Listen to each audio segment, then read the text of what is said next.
नमस्कार दोस्तों, आज हम फिर हाजिर हैं अपने कम्युनिकेशन टॉपिक के पी वाई क्यूज़ को लेकर। अगर आप मेरे चैनल पर नए हैं तो चैनल को लाइक एंड सब्सक्राइब कर सकते हैं, ठीक है। साथ ही हम जो रिवीजन कर रहे हैं, ये रिवीजन कर रहे हैं कम्युनिकेशन यूनिट का। इसमें हम उन क्वेश्चंस को डिस्कस करेंगे जो काफ़ी ज़्यादा टफ हैं, साथ ही साथ उन क्वेश्चंस को भी डिस्कस करेंगे जो काफ़ी ज़्यादा इजी हैं। इनमें से कुछ सारे जितने भी क्वेश्चंस हैं वो किसी ना किसी टाइम में या किसी ना किसी पेपर में ऑलरेडी आ चुके हैं। तो आप ये PYQs हैं। और कम्युनिकेशन एक छोटी सी तो क्रिस्प यूनिट है। इस यूनिट में ज़्यादा अगर आप पढ़ते हैं तो वही चीज़ें मल्टीपल टाइम रिपीट होती हैं। कुछ मॉडल्स बाकी सारी चीज़ें लेके, तो इस यूनिट को हम प्रिपेयर कर सकते हैं सिर्फ एक वीक में। अगर PYQ के थ्रू प्रिपेयर करते हो काफ़ी ज़्यादा अच्छी होने वाली है। तो चलिए स्टार्ट करते हैं। सबसे पहले लिखा है, which of the following are that identified as a role of non verbal communication in the relation of verbal communication. Verbal communication, non verbal communication, दोनों का वीडियो दोनों पर मैंने कंप्लीटली वीडियो बनाया। वर्बल कम्युनिकेशन वो जिसमें हम बोल के लिख के किसी से बात करें, नॉन वर्बल कम्युनिकेशन यानी इशारों से बात करना। तो दोनों पर डिटेल वीडियो मैंने डाल रखा है। फिर भी हम क्वेश्चन को डिस्कस करते हैं। साथ ही साथ हिंदी में मैंने भी कंटेंट प्रोवाइड किया कि कुछ लोगों को प्रॉब्लम होती है क्योंकि वो हिंदी से ही प्रिपरेशन कर रहे होते हैं। तो मौखिक संचार के संबंध में निम्नलिखित में से किस शाब्दिक संचार की भूमिका के रूप में पहचाना जाता है? ठीक है, लिखा है उच्चारण, परपेक्षण, पुनरावृत्ति, रिपीटेशन, सब्स्टिट्यूशन और कॉन्ट्राडिक्शन। तो चलिए पहले कंप्लीट एक्सप्लेनेशन देखते हैं, उसके बाद बात करते हैं। अगर बात करें उच्चारण की, अक्रिएशन की, स्वपरिवर्तन, चेहरे के भाव, हाव भाव जैसे शाब्दिक अशाब्दिक संकेत मौखिक संचार के कुछ पहलुओं पर जोर देते हैं और संदेश में तीव्रता लाते हैं। मतलब अगर आप non verbal communication like clues मतलब अब नॉन वर्बल कम्युनिकेशन करते हैं और उसमें हम गेस्चर्स का यूज़ करते हैं, एक्सप्रेशंस का यूज़ करते हैं, ठीक है। तो ये इंटेंसिटी लाते हैं आपके मैसेज को डिलीवर करने के लिए। तो ये आपका, ठीक है। अब बात करते हैं रिपीटेशन।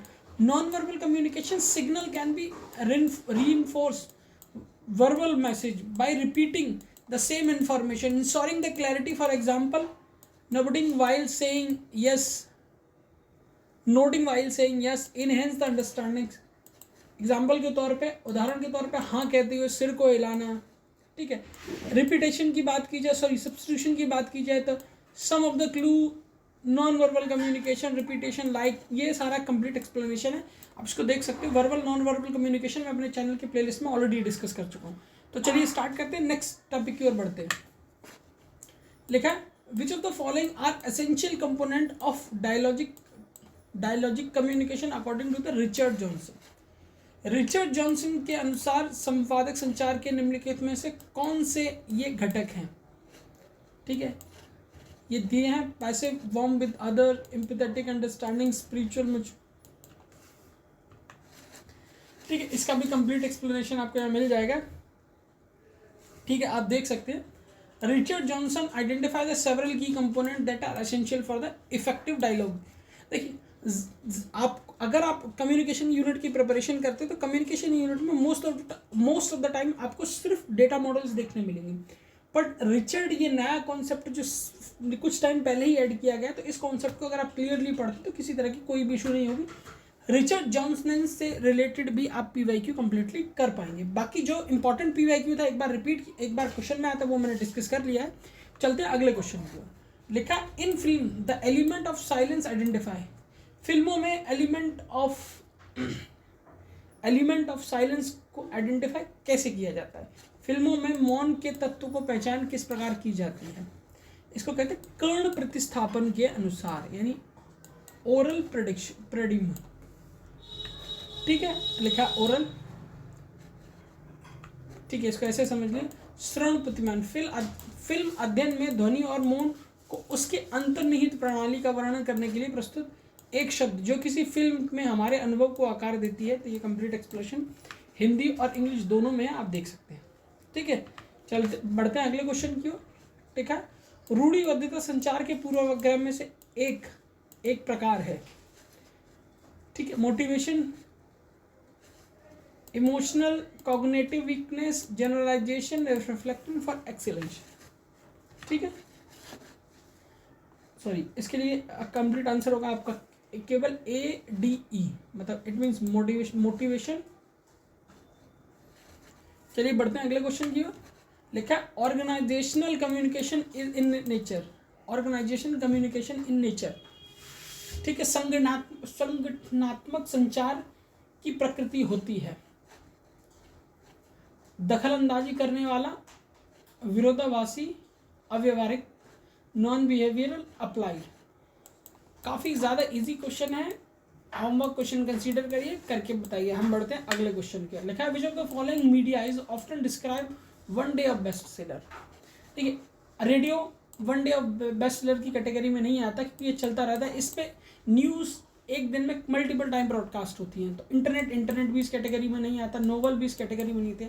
हाँ, न्यूज़पेपर को आप वन डे सेलर की कैटेगरी में रख सकते हैं क्योंकि एक दिन के बाद दूसरे दिन न्यूज़पेपर कंप्लीटली बेकार हो जाता है। तो newspaper is a correct answer. चलते हैं आगे बढ़ते हैं।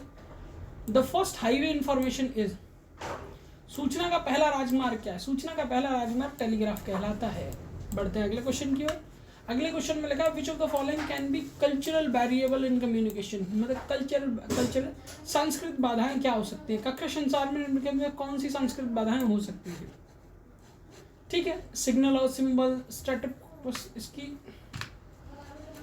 क्या हो सकती हैं कक्षा संचार की बाधाएं? Classroom communication.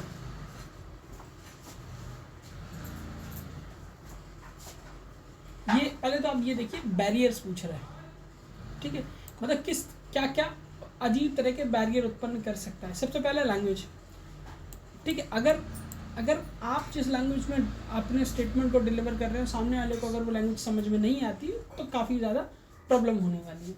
ठीक है, सबसे पहले आप लैंग्वेज को कंसीडर कर सकते हैं। सेकंड लिखा साइन एंड सिंबल्स, ये तो ज़रूरी है, ये नहीं होगा। रूढ़िवादिता, आप इसको और ये, यानी ए और सी आपका कंप्लीट आंसर होगा। ए, सी और लास्ट में ई, इंटेलेक्चुअल आसन। ठीक है, ये आपका ए सी और ई, ए सी ई। इस क्वेश्चन में थोड़ा कॉन्ट्रडिक्शन है। इस क्वेश्चन को करेक्ट करके मैं कमेंट बॉक्स में डाल दूंगा, आप एक बार इसको देख लीजिएगा। ठीक है, बाकी वीडियो आपको कंप्लीट कैसा लगा ज़रूर बताइएगा। अगर किसी तरह का कोई भी आपको स्पेसिफिक टॉपिक का वीडियो चाहिए तो मेरे चैनल के डिस्क्रिप्शन बॉक्स में कमेंट बॉक्स में आप बता सकते हैं कि इस डिटेल टॉपिक पर आपको वीडियो चाहिए, तो उस डिटेल टॉपिक पर मैं आपको उस टॉपिक पर आपको वीडियो मिल जाएगा। बाकी वीडियो को कंप्लीट देखने के लिए धन्यवाद। चैनल को सब्सक्राइब ज़रूर कीजिएगा और अपने फ्रेंड्स को भी शेयर कीजिएगा जो फिलहाल UGC नेट के